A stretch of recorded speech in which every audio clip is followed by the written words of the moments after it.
fairly new to Netflix. I know it used to be there, but hey, they like take stuff off when it's relevant. So Groundhog Day was not on Netflix during Groundhog Day, but it's there now.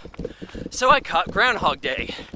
This is a delightful film, 1993, partially written by and directed Harold Ramis, aka Egon, from original Ghostbusters, who is now dead. Starring Bill Murray as Phil, the weatherman, and he is from Pittsburgh. He is sent to Puxatawny so he can cover the groundhog on Groundhog Day, hence the title. The antics pick up as he gets into town. He's not excited to be there. He's like, what am I doing with my life? I'm covering groundhogs. And with him is a new producer, played by Andie MacDowell. And they also have Chris Elliott as the camera guy. So he's covering the thing. He's fairly miserable. He's not nice to them. And then he wakes up the next day. He hears Sonny and Cher playing on the radio, which is the same song that woke him up the previous day. He looks around outside. He's like, hey, everything's the same still. Like, there was a blizzard that kept us in, even though I didn't predict the blizzard. And so I'm still here. Like, everybody's playing a joke on me. And he slowly starts to realize he's in what people are referring to as a time loop. Now, this is a movie purely of fantasy. I'm going to have to head off-road here, try to stay away from people. But I don't want to have to run in the grass in these shoes, to be honest with you. So, he's in a time loop. No matter what happens, he ends up back at 6 a.m. on Groundhog Day in Puxatawny. Well, he starts to manipulate things. He realizes when there's openings to steal money from a bank. Doesn't really do a whole lot with that. Tries to seduce women, but it's really never worth the effort. And he does start to grow a conscience. He tries to seduce Andie MacDowell, gives her like a perfect day, and even then blows it right at the end. So he gets kind of angry. He's like, okay, the groundhog has to be killed. I'd really crack up there in the scene where he's like, hey, Phil here, cover Puxatawny. Groundhog sees shadow, da-da-da-da-da. Somebody has to stop him. And it's so funny. He captures the groundhog, and here we go again. Another Bill Murray movie about him duking it out with a ground-dwelling rodent. Huh? Caddyshack, anybody? So, as he's going through this, he kills himself several times.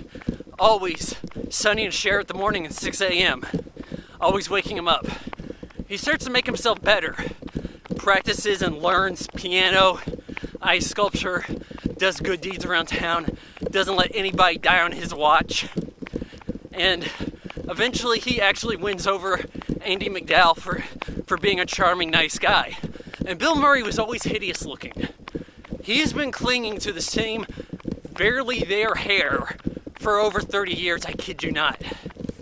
So he wasn't really Andie MacDowell worthy material. But you know what? He starts to show that he has some skills, and maybe he gets her in bed. They get in bed, but who knows what happens. I think she just said that he fell asleep, he was tired. And so he wakes up. She's actually there with him. It's the next day, and they want to move to Puxatawny. The time loop is stopped. Usually I would say be critical of a film and say, well, they never got into the science. I like the fact that they never looked at it from a science perspective.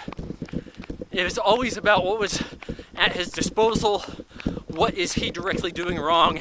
It was a Twilight Zone episode, not The Outer Limits, which is more sci-fi.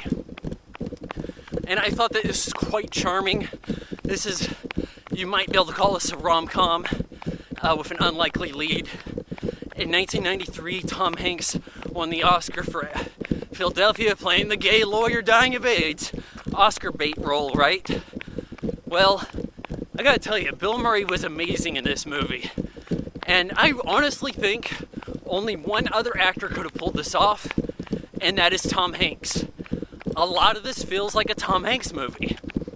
It feels like Splash and Big, honestly. Like, you could about make a trilogy of these if Tom Hanks was in the role. And I think it would have been just fine. But as is, Bill Murray was awesome. I guess him and Harold Ramis had a falling out. Even though they completed the movie, they disagreed with some angles. There was an idea for an alternate ending, maybe in one version of a draft, where Andie MacDowell wakes up and she's the one with the time loop curse. That would have been kind of tragic. Kind of an unfortunate way to end a delightful movie. If I could complain about anything really with this movie, it's maybe the music. Sets it in a certain time period. It feels a little dated. I'm not saying the Sonny and Cher, I'm saying the more contemporary stuff sounds like mid-early 90s rom-com. Not every shot is the most cinematic. The lighting is fairly even, got that rom-com look of the day, but it still looks pretty nice. This was rated as the most underrated film ever made. I know I'd heard that at one point, I think in the late 90s. And, I don't entirely agree at this point. Everybody's rating it high. But it's a delightful film. If you haven't seen Groundhog Day, check it out. I probably spoiled it all for you anyways. But I know that you guys watch my reviews after you've seen the movie. Give Groundhog Day 3.5 out of 4 stars.